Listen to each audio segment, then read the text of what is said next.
Fala galera, mais uma vez eu, Alexandre Magalhães, na resenha com Magalhães para falar dos times do futebol brasileiro, dos campeonatos que estão em curso. Copa do Mundo de Clubes 2025, último brasileiro a entrar em campo por essa segunda rodada. A princípio não, com certeza era o jogo menos complicado dos brasileiros, né? Botafogo e Flamengo pegaram dois times europeus. Palmeiras pegou um time é, é, é, mais fraco, pegou, quer dizer, mais fraco em termos, né? Pegou o Al-Ahly, já tinha pego o Porto empatado, pegou o Al-Ahly, venceu, né? E o Fluminense pegou o time mais fraco. Se nessa segunda rodada todo mundo que fosse apostar, iria apostar numa vitória do Fluminense. A vitória aconteceu, mas não foi do jeito que a torcida imaginou. Não foi. É, por incrível que pareça.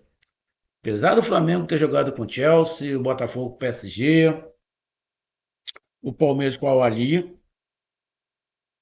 quem teve mais tensão foi o Fluminense. Por que isso aconteceu? Bom, tem que se avaliar, tem que se analisar, se desconcentrou, achou que o time era muito fraco e desconcentrou, o time adversário estava dando a vida contra um time mais forte. Tem um monte de teoria. Agora, você não pode dar o mole que o Fluminense deu. Venceu 4-2, legal, mas não pode dar o mole que o Fluminense deu. E a gente vai falar sobre isso. O importante, obviamente, foi os 3 pontos, foi os 4 gols, coloca o Fluminense na liderança. Ou seja,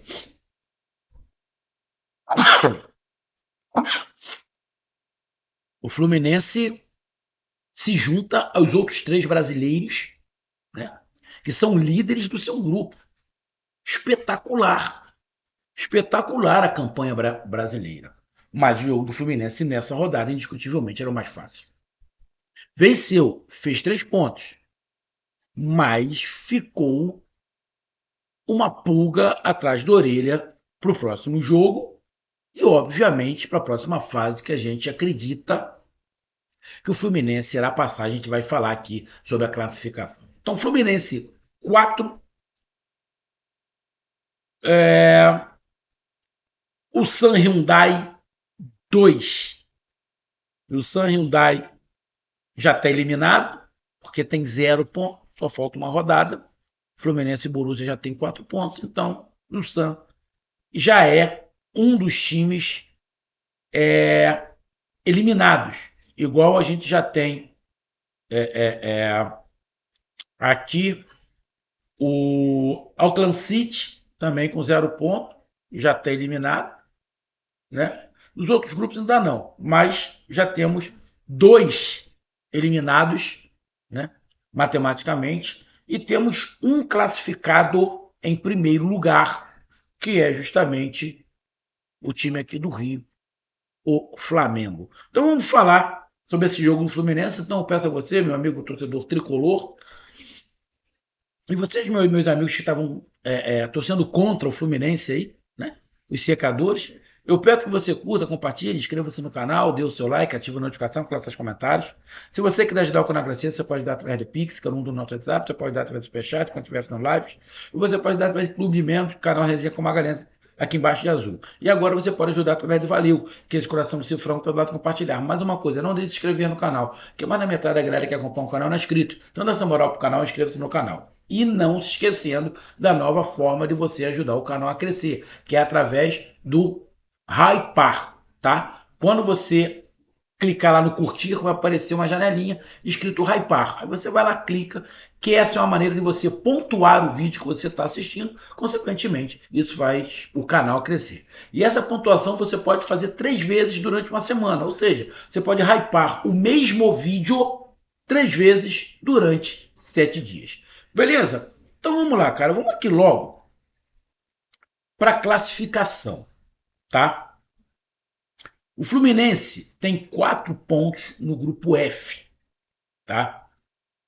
Os mesmos 4 pontos do Borussia. A diferença é o saldo de gols. O Fluminense fez 4 e tomou 2, um saldo de 2. O Borussia tem 4, só que tomou 3 gols do time sul-africano de Sandal. Então tem um saldo de 1. Então, pelo saldo de gols, o Fluminense está na frente do Borussia. Lembrando que na Copa do Mundo, o saldo de gols não é o primeiro critério de desempate. O primeiro critério de desempate é o confronto direto. É diferente do que a gente está acostumado aqui no Brasil. Alguns acham justos, outros não. Eu, na minha de cara, quando eu vi isso, eu não achei muito justo. Mas depois que eu comecei a entender e fui analisar, o confronto direto é mais justo do que o saldo de gols, na minha opinião. Um desempate no confronto direto, para mim, é mais justo. Tá? Óbvio que cada um tem o seu ponto de vista. Mas na Copa do Mundo, o desempate é mais justo. Um exemplo. Se o Fluminense empata com o time sul-americano, com o time sul-africano, Sandal. O Fluminense vai a 7, o Sandal vai a 4. Imagina que o Borussia perca para o time coreano. O Borussia vai ficar com 4, o Sandal vai ficar com 4 e o clube coreano com 3. Porém, quem vai se classificar é o Borussia. Por quê? Porque no confronto direto entre Borussia e Sandal, o Borussia venceu. Então, na minha opinião, esse desempate com confronto direto, para mim, é mais justo, tá? Do que saldo de gols. Então, o saldo de gols é a segunda opção, é o segundo critério de desempate, tá? Então, o Fluminense está aqui na primeira colocação com 4 pontos. Próximo jogo, o Fluminense pega o time sul-africano Sandal. O time sul-africano é melhor do que esse time coreano. Se o Fluminense jogar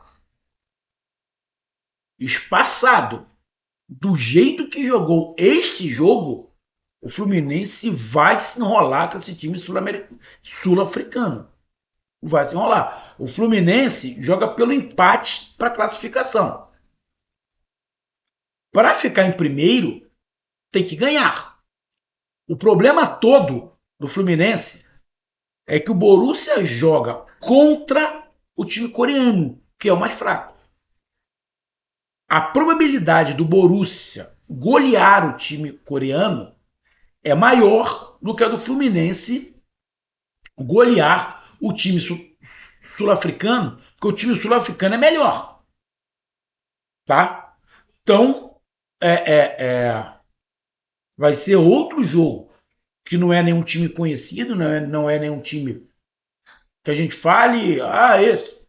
O time do Fluminense é favorito, mas vai ser um jogo complicado. E aí, na próxima fase, o Fluminense pega o time do grupo E, aonde a tendência nesse momento é que dê Inter, né, e River Plate. Mas tem o Monterrey, que ainda teremos o jogo River e Monterrey, time do México. Se o River ganhar, vai a 6. Vai a 6. Passa a Inter de Milão. Porque esse grupo ainda não jogou. Mas a tendência, acredito eu, é que o Fluminense, avançando, ele pega ou o Inter ou o River Plate. Vai depender da colocação. Mas vai ser 2 paradas indigestas. A gente está falando do vice-campeão da Champions, tá? Tudo bem, tomou um vareio do PSG, mas é um time europeu que sempre vai dar muito mais trabalho. Não vai ser fácil. Não é porque os brasileiros estão levando uma certa vantagem que vai ser assim sempre, tá? E o River Plate, time que a gente conhece, time argentino, que é muito bom time. O Fluminense vai pegar uma parada indigesta de qualquer maneira. Quem seria a melhor opção do Fluminense? Pegar o River ou a Inter? Eu não sei. O importante agora é o Fluminense passar. Quem ele pegar na outra fase aí, irmão, independente de quem seja, até se for multi-rei, vai ser uma parada complicada e mais difícil do que os jogos que o Fluminense está tendo até agora.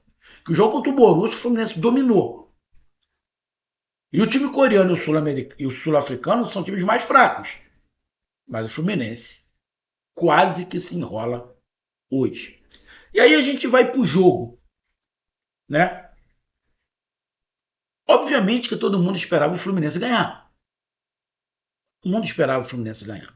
Agora, não esperava que o Fluminense fosse tomar uma virada, o Fluminense fosse tomar um contra-ataque e quase tomar o 3-1.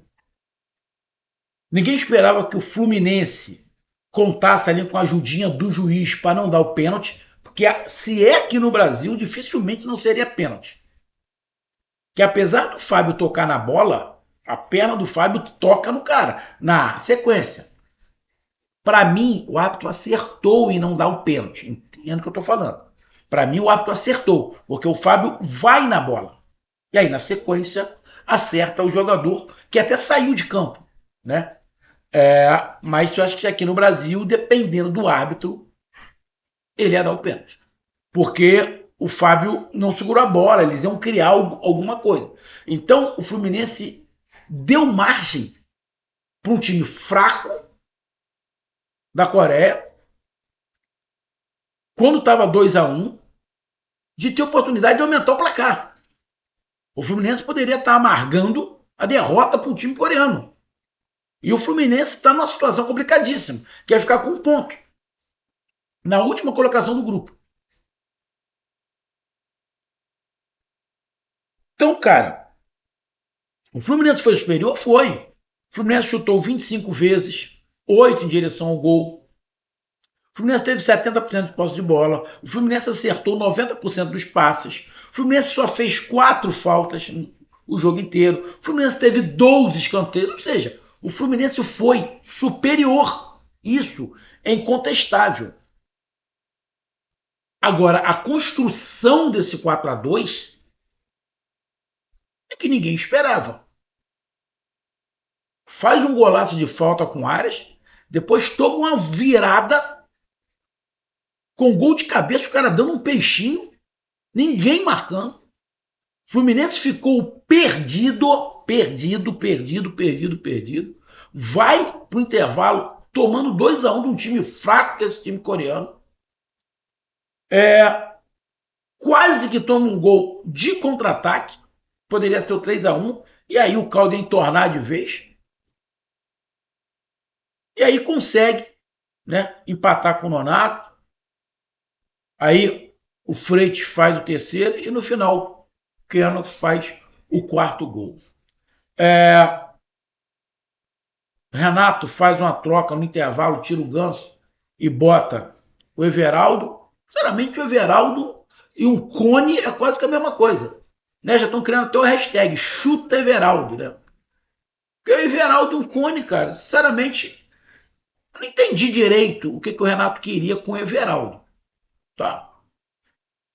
Amigo torcedor tricolor, tu acha que o Bahia liberou o Everaldo por quê? Ah, porque ele era um gênio? Porra, porque no Bahia ele era menos um, porra. Era menos um, parceiro. Você ter como centroavante o Everaldo é doído, né? Eu acho pior pro Ganso.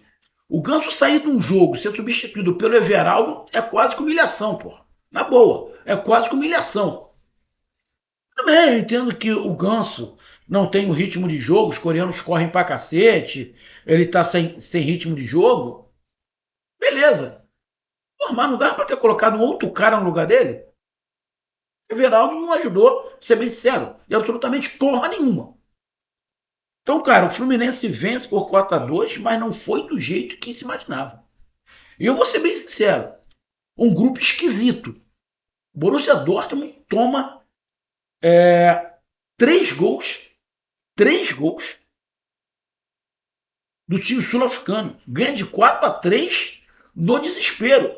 O Fluminense toma dois gols do time coreano fraco. Essa rodada do grupo do Fluminense, pô, irmão, choveu de gol. 7, 8, 11, 13 gols em dois jogos. Espetacular. Mas tem alguma coisa errada.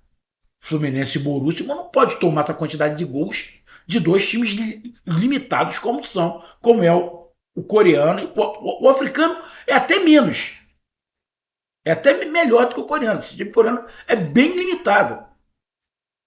Então, cara, o Fluminense para a próxima partida que vai decidir, vai definir a sua classificação. Não conte com o Borussia perdendo para o time coreano. Aí, irmão, aí acaba o campeonato. Se o Borussia perder para o time coreano, esquece. A tendência é que o Borussia goleie. Tá? A tendência é que goleie e aumente o saldo. Para ganhando, vai aumentar o saldo e paga o Fluminense. Acho que o Fluminense vai ter mais dificuldades de golear o time sul-africano. Até porque o time sul-africano, se ganhar, se classifica. Ele tira o Fluminense. Então o Fluminense tem que consertar em algumas coisas. Porque a impressão que a gente ficou do Fluminense no primeiro jogo contra o Borussia Dortmund, a impressão que a gente ficou muito boa do Fluminense, colocou uma pulga atrás da orelha nesse jogo. Ganhou. Mas, irmão, no sufoco que foi, é para colocar um pezinho atrás, porque o negócio não foi maneiro. Valeu os 3 pontos, mas não precisava desse sofrimento. Então tá aí a minha análise. Um grande abraço, até mais, valeu. Tamo junto, fui.